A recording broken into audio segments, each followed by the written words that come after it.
Welcome to the MS&Me Radio Network. The broadcast shows are for informational and entertainment purposes only. They are not designed to provide listeners with specific personal, medical, or counseling advice. Individuals with a medical issue should always consult their healthcare provider. MS&Me is not responsible for content of individual shows. The views expressed by show hosts or their guests are their own. Enjoy the show. Hi, I'm Marie Herron, and welcome to Truth Be Told, a podcast about living with MS. MS is Canada's disease. We have 150,000 people in Canada with MS. I want to share with you an experience I had in 2016. I went to the MS clinic. I met a young woman, Alex. She was 24. When I told her I was the same age when I was diagnosed, she said to me, "What's your life been like?" When I told her, she turned to her mother and she said, "Mom, I want her life." Well, I'm going to tell you my life, and I hope you'll enjoy it, and I hope you'll gather some information from it that you can use. When I found out I had multiple sclerosis in 1984, I was 24 years old. In that summer, I was working full-time. I had a good job. I had an active social life. I had a diverse group of friends.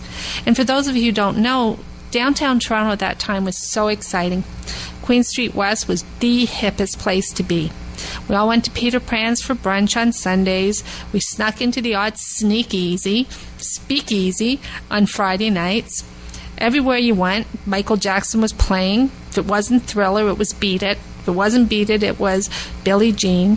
George Michael's Careless Whisper was droning off the dance floor. And of course, Stevie Wonder's I Just Called to Say I Love You was everybody's favorite get drunk song. I spent that whole summer saving up money to go for a 6-week trip to Britain. I was so excited. I had family in Britain, in Scotland, and I was just so excited to be going there. I spent the autumn of 1984 in Britain, just landed in Scotland and partied on the weekends and travelled during the week. So I went to the Lake District, I went down to London, I went up to the Highlands, I went to the Isle of Skye, and I would come home on the weekends and I would go and partying with my family. A few days before I flew back to Canada, I noticed that I had severe pain in my eye. And I had explained this to my gran, and I said, "I think it's a headache." But it wasn't really a headache, but it was just really, really sore. Of course, my grandmother said to me, "Oh, well, Minnie, let's go to the NHS. You were born here, so you don't have to pay anything." Well, I'm thinking, no, I don't think so, Gran. I think I'll have to pay because I am a Canadian citizen.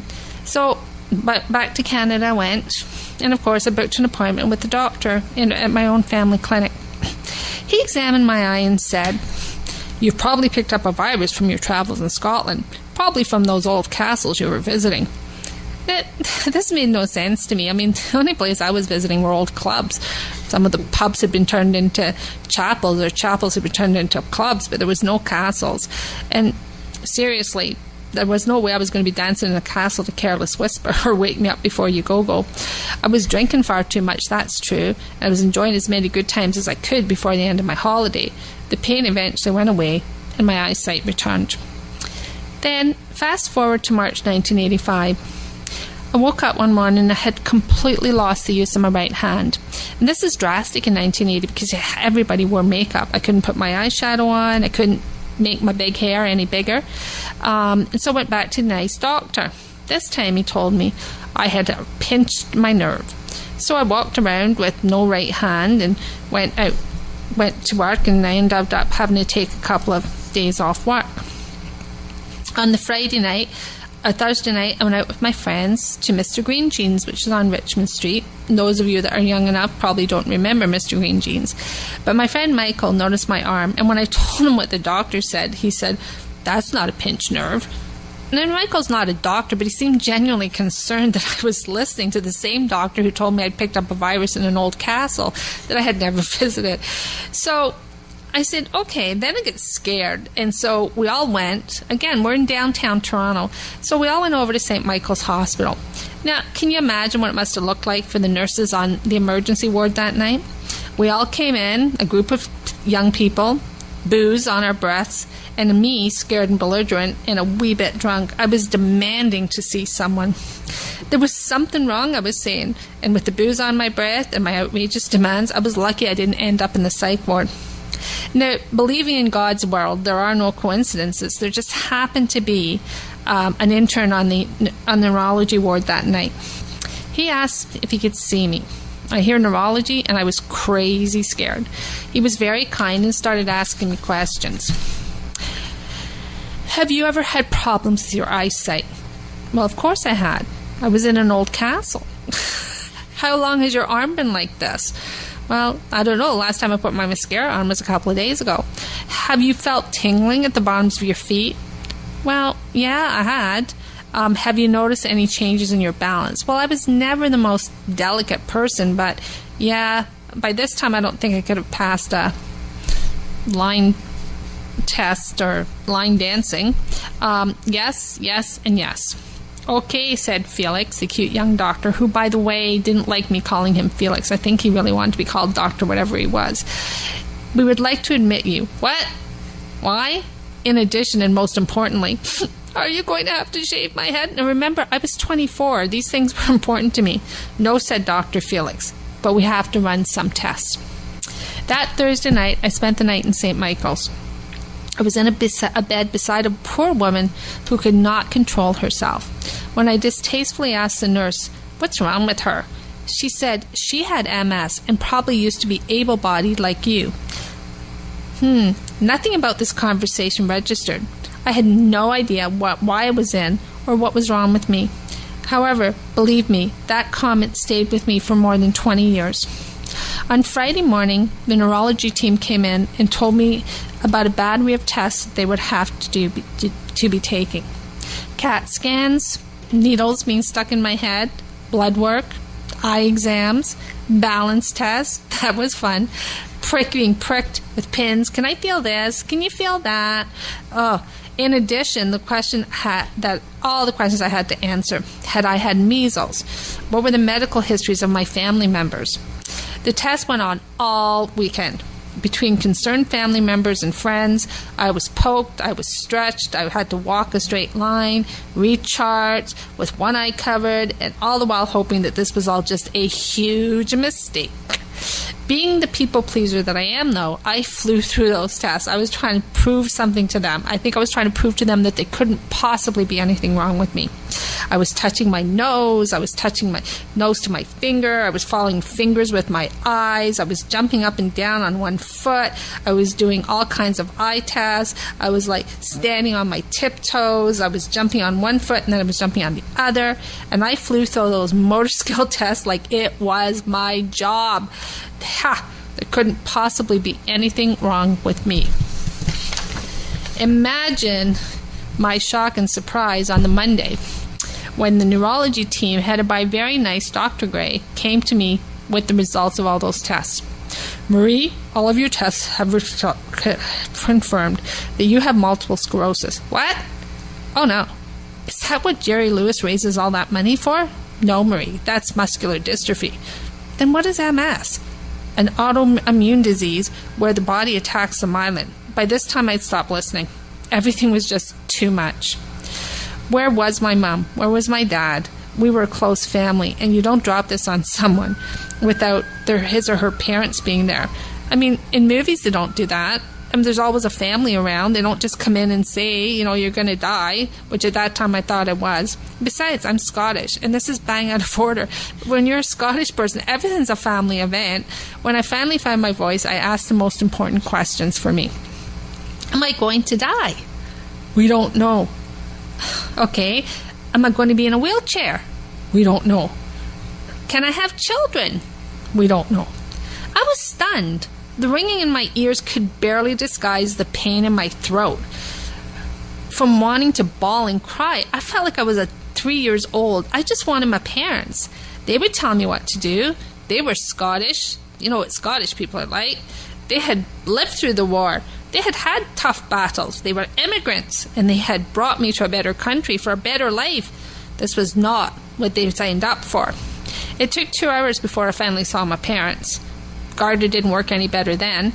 In addition, I knew that they would know what to do. And of course they did. Ignore it, Marie. Put it to the back of your head and pretend you don't have it.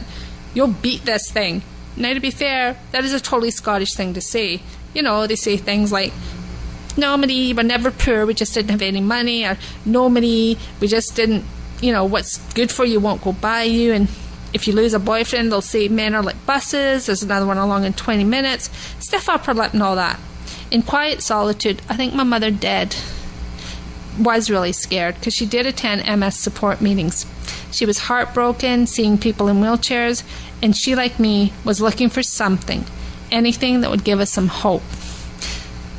And this is one of the reasons why we're doing this podcast today, because we want to inspire hope. When I visited the NICE doctor a month after diagnosis, he gave me hope.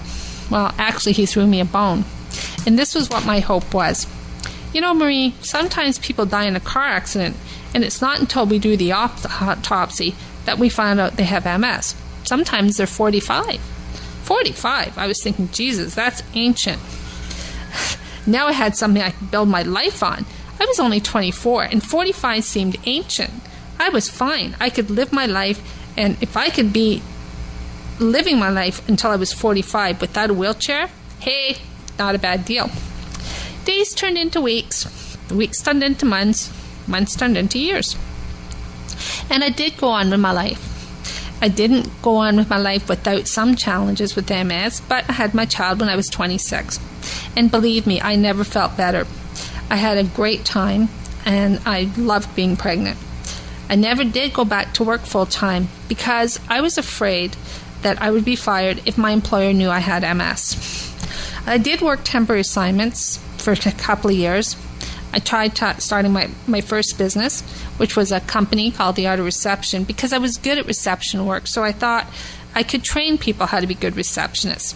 And I met some really nice people. I met somebody that wrote a fabulous press release about finding the perfect receptionist. When you had Miss Branson, who was a perfect receptionist, and she was replaced with pickles with the nail file in her hand. When the market went south in 1989, I took contract positions with Humber College, George Brown College, and other job search-related employers. And guess what? As a job search facilitator, I was good at it. Working with people who had their lives turned upside down was perfect for me. I could be genuinely empathetic. I knew how they felt, and they in turn felt safe with me. In 1994, 10 years after diagnosis, I started my own business. H.J. & Associates, which then became On Track Career and Employment Services. We were a job search center funded by the federal government, and I loved every bit of it. Our first year anniversary, the mayor of the city of Toronto at the time was Barbara Hall, and she was our guest of honor. So was the defense minister of the day, Bill Graham. Throughout the years, we expanded, stretched our expertise. I eventually developed a business into one that managed more than $2 million of provincial, federal, and municipal money. In 2004, we celebrated our 20th anniversary. Now, I'm not saying I lived the past 32 years symptom-free. I did have reoccurring neuritis. I did have days when I was exhausted, and I was never, ever the most nimble and elegant person in the room. In addition, I made some stupid decisions. I dated the wrong men. I drank too much at parties. I did suffer from depression, and I trusted the wrong people. I was too open and open with the wrong people. In short, circumspection was not part of my vocabulary. But life goes on. I lost my father in 2002 to ALS, and that was tough. I did meet the love of my life when I was 40. I met Bruce in 2000, and I was upfront about my disease, and we married in 2004. In 2008, Bruce started doing MS Climbs, which was a fundraiser strictly for research. So we began our adventures of traveling to raise money for MS research. In 2009, we went to Kilimanjaro, and I flew over for the safari. Bruce climbed to the Everest Base Camp in 2011 to raise funds, and together we host an annual MS golf tournament. Well, thanks for joining us today. This is just the beginning of a journey, and we hope that you learn lots of stuff and pick up some great tools in our program.